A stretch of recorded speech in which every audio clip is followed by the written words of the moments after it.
So what they've done is through the injection, they put nanobots in the form of graphene oxide and hydrogel into your bodies.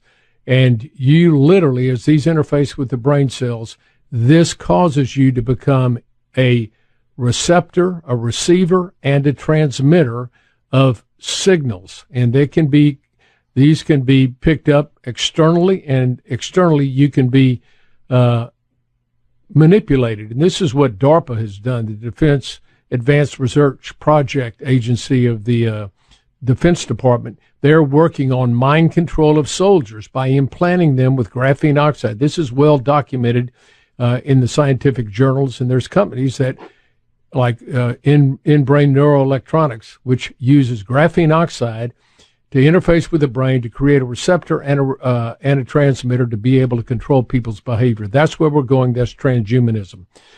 And that's what we must fight and stand against.